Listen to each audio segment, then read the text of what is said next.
What's going on, everybody? In this video, I want to go over some recent Workhorse news from January. Workhorse has been approved for an incentive-based program in California. We're going to talk about that. I've talked about it before. And we're also going to talk about a recent purchase made. And we're seeing a nice recovery day for Workhorse, right around a 10% up day as of this upload. But the chart is quite ugly, and we'll talk about that as well. Now, if you guys like these videos, make sure you like, subscribe, ring the notification bell. I definitely appreciate your support, and let's get started. And everything I go over will be down below for you in the description. But Workhorse this month received its second fleet order for the W56. And as said by their CEO, with this new fleet order, we're building momentum and ramping up sales for our purpose-built class 5 to 6 vehicle.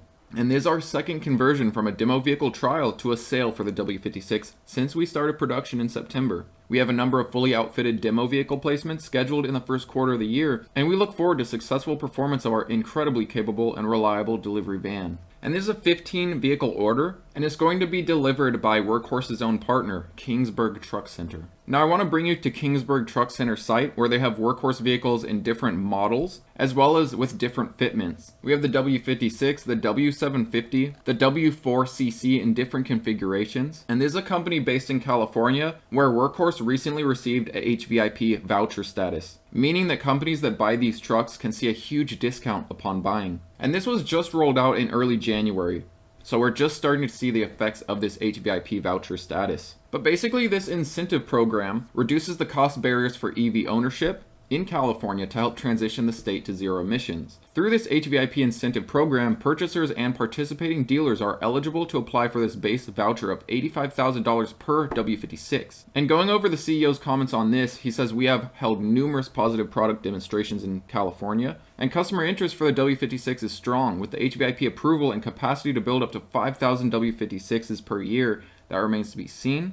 But Workhorse is well positioned to advance our product roadmap and drive growth." Now looking at California's hvip site, you'll see the class 4, 5, and 6 vehicles. And we have a pretty small list here. 14 vehicles are found. We have Workhorse's W56 here. We also have the W750. These are in different classes, so they receive different incentives. The W750 receives a $60,000 incentive, with the W56 receiving a whopping $85,000. I do expect this will drive more buyers to Workhorse's vehicles, and we should see some more purchase orders very soon. Now I do want to update you guys on the chart. This is quite ugly. We're facing a declining 50 MA and 200 MA, but we are looking at a decent little recovery day here, up about 10%. Now if you wanted to play this on a swing, expecting this to continue its momentum to the upside, perhaps head towards the 50 MA. You could definitely set a stop loss at our lows at 27 cents, but there's extremely high risk here. We're well under $1. It's been under $1 for quite a while, and we have a lot of headwinds here. For one, we have the fear of not getting back over $1, not reaching NASDAQ compliance, the possibility of reverse splits. We also have a Fed with record high interest rates, although that is going to change soon. And we're dealing with a company that faces dilution, that's unprofitable, and that still has a long road to success. But we are definitely due for a bounce. We are becoming a bit oversold here. The real question is, can we continue? I think our next level to break out of would be out of this 50 MA, which is in the 30-cent range.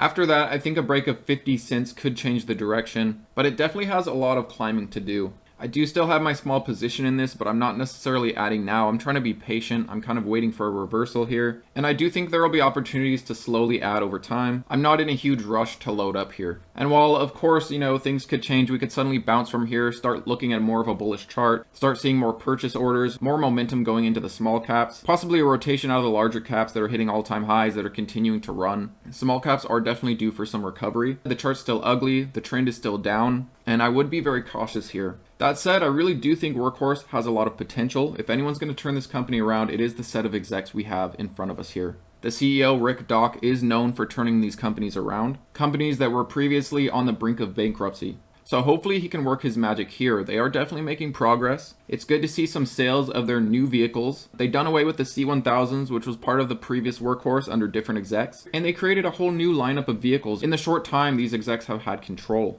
But let me know how you guys feel about Workhorse. While the chart is ugly, I'm very optimistic of Workhorse's future. Seeing more contracts, more sales, but they are still unlikely to be profitable for quite a while. And I do think there will be plenty of opportunities to slowly add, to slowly scale in, and build up the position as the pieces come together, as they establish themselves as a solid EV company.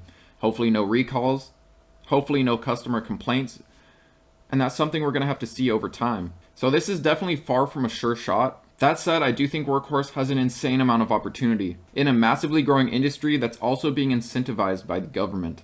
But let me know what you guys think about Workhorse. Is this a dead horse? Or is this stallion gonna gallop again? We'll end this on that cheesy note. Let me know your thoughts down below. I appreciate you as always, and I'll catch you next time.